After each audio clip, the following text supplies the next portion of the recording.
Hey y'all, hey, hope all is well with you. I'm Leslie of Lesannscreations, coming to you from my workroom. Hoo-dee-hoo!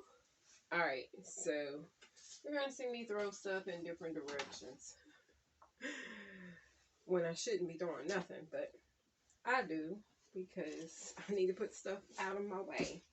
So, what are we up to? If you've never been here before, I am a designer. My specialty tends to be in sport plus size. I do plus size because I'm plus size myself, and I know the plight. I understand the plights, so that's why I tend to do more plus size. But I like to play with fabric. So if it happens to be somebody who's skinny, somebody who's tall, somebody who's short, which is petite, and all the other sizes you want to talk about, if you need something done, I can make it. 9 times out of 10, I can make it. But today, I have to do something. So, excuse me.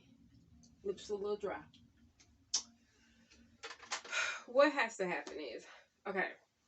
So, I don't know if like I said, if you've never been here before, you'll probably see the squirrel moments if you have. This is slight squirrel, but slight not. I like to be productive when I come in the room. I don't like to jump around too much. I like to get a series of tasks done using the same colors or color family of thread. Because I know it's a strong set of words, I hate to rethread my machines, especially my serger. Why? Because it's four threads and I have to test it, and so it's a headache. So right now I'm going to actually be working on my Juki, but I need to wind some blue thread to do an alteration. So I like to sort of kind of go around the bend at the same time. So on the Juki, I can actually wind the bobbin as well as sew at the same time. So why waste thread or waste time just doing one task when I could do 2 tasks at once? So what I'm getting ready to do, I thought I was going to be able to just do it, but due to the fact that I need to see what I can do, I have to kind of go around the mulberry bush before I get there. That hit the floor, if you want to know, for real. That's where it did. So I have to, I have to do, like I said, a couple things. I got to finish this alteration, which is a suit. Doesn't look like much right now, but what is really cool about it, hopefully I will have some recordings of this. I may not. Only reason why I may not is because I didn't think to record ahead of time before I got started. But I can show you pictures better than I can tell you. But anyway, so this is the project I want to finish, which is a big alteration, a complete man suit alteration. I fell into alterations. I fell into doing alterations because for me, I would purchase clothes and they hardly ever fit. So I would have to tailor it a little bit more to my body to make them fit and look nice, especially when it came to dresses. And so I kind of started to understand how to deconstruct and reconstruct things. And honestly, I began to try different types of alterations out. And in the process, I learned way more than I anticipated. And understanding that my brain works a certain way. And that I can do things that not everybody else has the ability to do or can see what I see. So in the process, the process of alteration actually starts, like I tell them, when it comes to me designing, it starts in my mind first. The process of the order, like I know that that's no different than, was it, what's it, SOPs, was it systems of operation, I believe. It's basically, I'm doing a systems of operation in my head for a project. But I got to do better in putting it out there as to the way you do it, because I know that some people do it one way. I may do it a different. I don't doubt that. It comes to a lot of stuff that I do differently. And because I be working it in my head first, the the projects may take sometimes slightly longer, but that's only dependent upon whether or not I'm doing a minor size adjustment or a huge size adjustment. So this particular suit, I believe it was a 42. I think it's a 42. I believe it's a 42. And the gentleman is a 36, chest 36, 38 maybe. Waistline is definitely 36, so I think his chest is a 38, 38, 40-ish. Well, no, it's got to be a 38. Has to be a 38. I don't know his measurements right offhand. So I basically went from a 42, definitely on the jacket, to a 40. I still have a few more quirks to fix, to monitor, to bring it down, which is not actually as much as probably because I had already tailored a decent amount of the jacket, so you can see a difference. But I do, but the pants are a perfect fit in comparison, and so that's one of the things. So with this process, because I am doing, get ready to finish these, what I don't want is to waste time or waste energy on trying to waste thread, or waste thread. So what I'm gonna do is, hold on, I'm gonna fix this hem because I'm gonna press it in. That's the other thing. I had to unpress it, flatten it, then put them back together. So I'm excited about these pants. I'm excited. So excited. I'm just putting them back. So with these pants, I'll shorten these pants. I'm going to tell you real quick. I will be shortening pants because it's actually, as you can tell, it's like, what, 5 inches? 5 inches too long, but I'll probably take off like 2 inches and leave the rest to allow for, he'll probably grow taller before he grows wider. But these pants, when he put them on the very first time, he had to wear a belt. Let's just say he put his hands in his pocket and he had no belt on. Girl is good. Girl is good. Okay. But anyway, so what I'm doing is I'm getting ready to do a project using the black thread that's on the machine so I can wind an extra bobbin, because I'm going to be finishing this jacket, and I think I have another jacket that is blue. No, his vest to the suit. I'll be working on it as well. And so to avoid having to stop in the middle of the project, I'm going to go ahead and wind the extra bobbin. That's kind of how you're supposed to do things. Work smarter, not harder. And so that's what I'm getting ready to do. So I'm getting ready to pull this one project that I started. I had already started. I got another bag of a project that I could possibly do just in case. The reason why I have multiple projects. The bobbins for my Juki holds way more thread, like 2 to 3 times, I would say, the amount that I use on my regular sewing machine. So because of that, I want to make sure I pick a project or do something that's really gonna make sense. Not just make sense, but gets the task done. There we go. And so I'm going to move stuff out of my way. Yeah, I got some boxers that I had made a couple years back. Let's just say my grandson can't wear these because they're too small.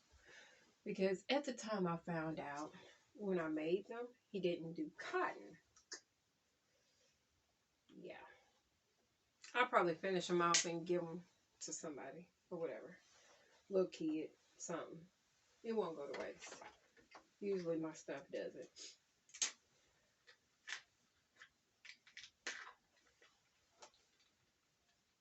Anyway, I'm going to I like to put things sort of in the spot that it belongs in so that I'm less likely to lose it.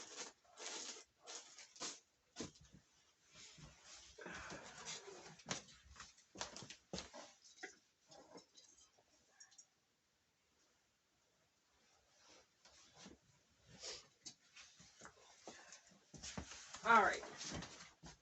One of the tools I always suggest, still miss the trash can. My basketball skills are bad today.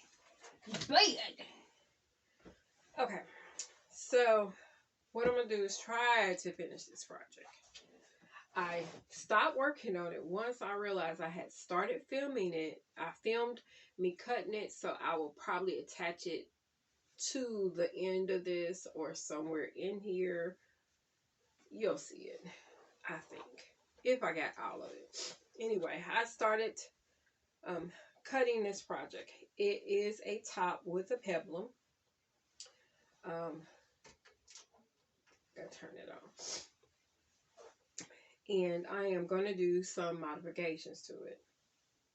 Alright, first of all, with this particular top, when I started, I was going to avoid using my serger.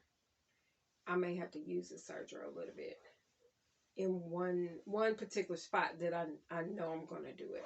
But anyway, so I have a front panel and a back panel. I already sewn my shoulders and my side seams. I went on and did that because I'm going to do a French seam technique. French seam is this. It's not hard. All I'm doing is sewing the seams twice. So you sew the garment wrong sides together first. Not right sides. Wrong sides together. So this is raw edges up here. Wrong sides together first. Then I'm going to turn it inside out. And that's why I turn my iron on. And now the right sides are together. So I am going to iron each one of these seams so that I can go back and do about an 1/8, no more than a 1/4 inch seam. I did realize looking at this, I must have planned a keyhole opening for the back. I don't feel like cutting it. I know you're like, what? I don't feel like cutting one, so it's not going to happen. That's what happens when you are a designer. If you want to change your mind, you can. So what I'm going to do is, instead of having a keyhole opening, I'm going to actually increase my neck. I'm going to drop the back down like a 1/2 inch, and I'll probably drop the front down 2 inches. I want the hole to be big enough that I can fit my head through, because all I'm going to do is bind it with the fabric. It'll be a pullover. But I'm not going to do it. I'm not going to do the cut to make it bigger until I actually got my seams in.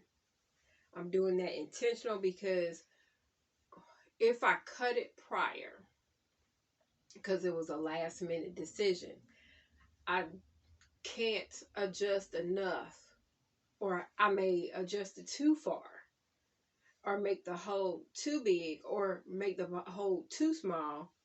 It can go either way.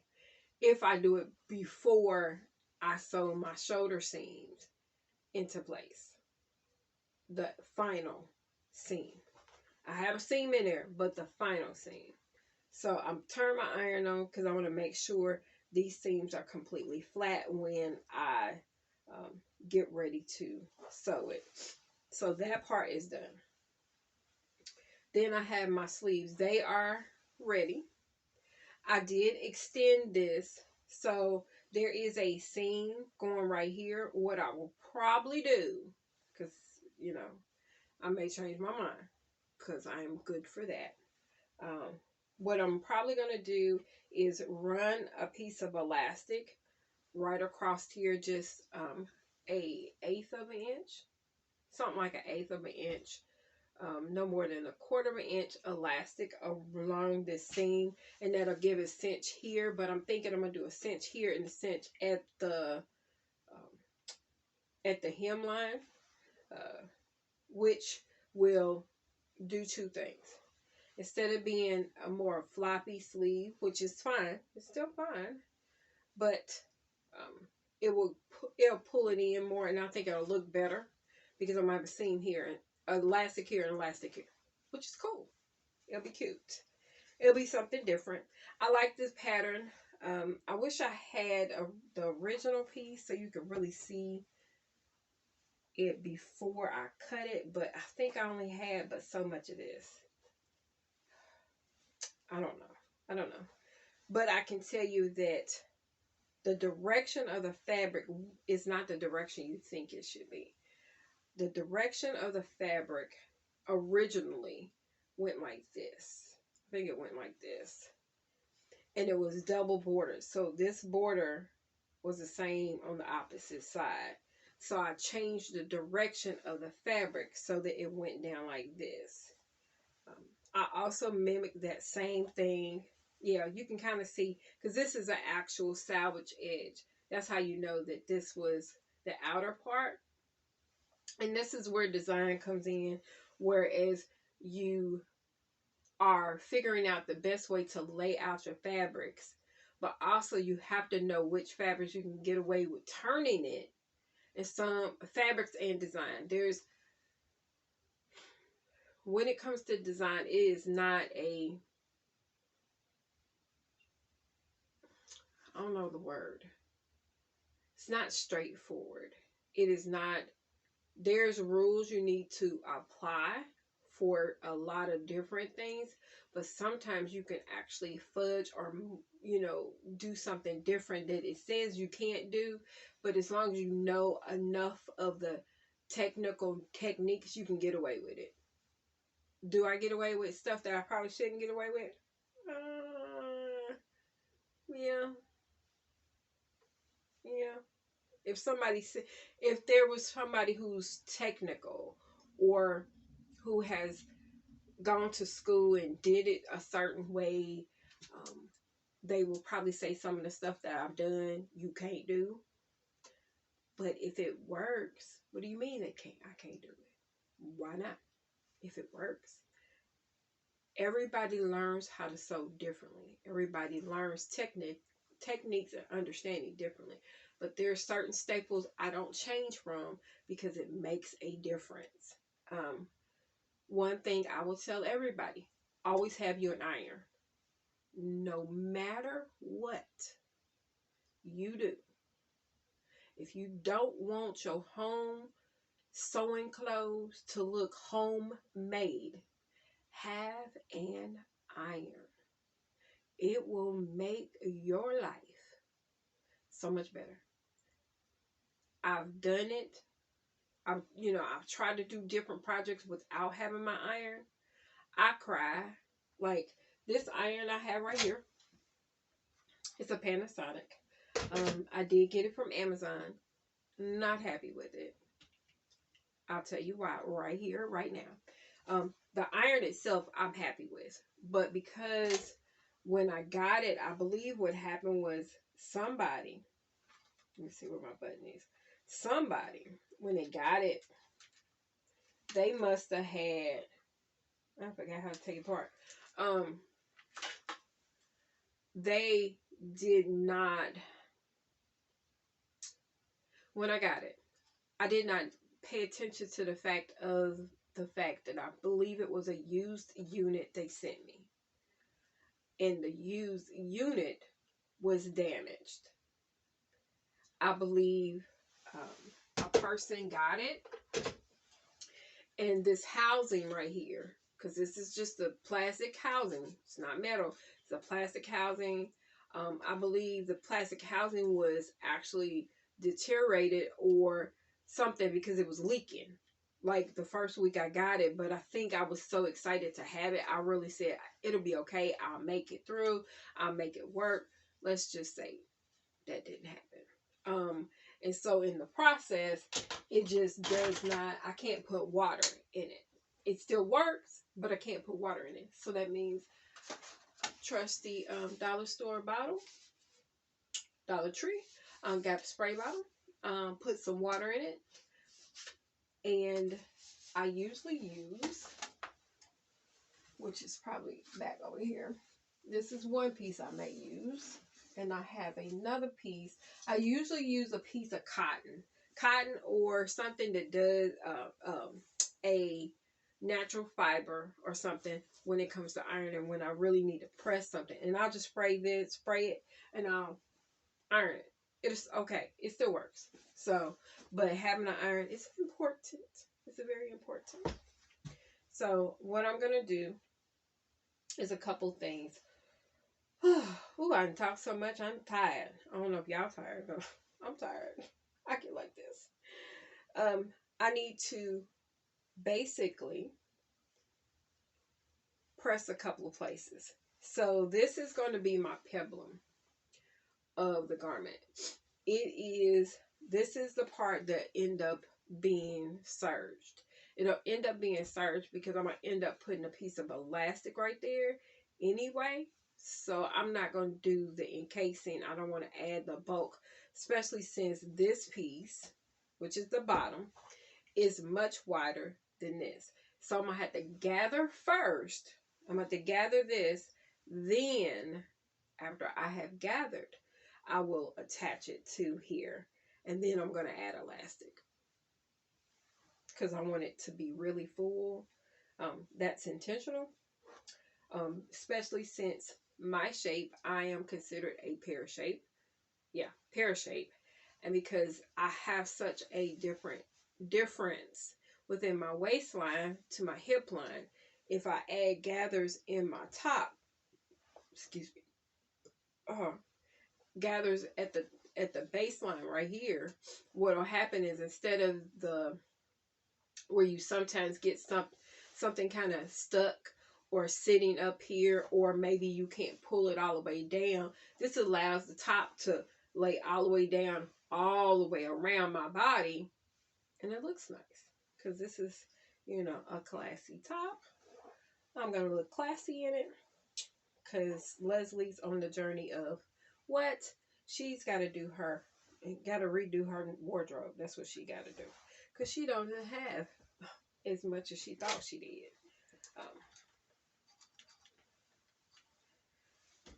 So I may or may not do a voiceover on the rest of this. Probably will, because I'm getting ready to turn the TV on, or Leslie's about to stop and go to sleep and get back to it in the morning. One of the two. Whatever floats her boat right now. So all I'm doing is putting a crease. I'm putting a crease in my peplum. I have folded it. I'll show you real quick so you can see. I have already sewn my peplum piece completely together. It's probably 80, somewhere around 80 inches, something like 80 inches. Once it's finished, I did do the French seam in the back and on the side seams, because I think I only had two yards of this fabric. I think that's the other reason why I had to really be sparingly. So what I'm doing is I'm ironing my front so I can distribute it nicely. I'm putting a crease in the very front of the panel, and on the sides. I will probably adjust it a little bit, whereas there's a little bit less fullness towards the front and more fullness towards the back where I need it.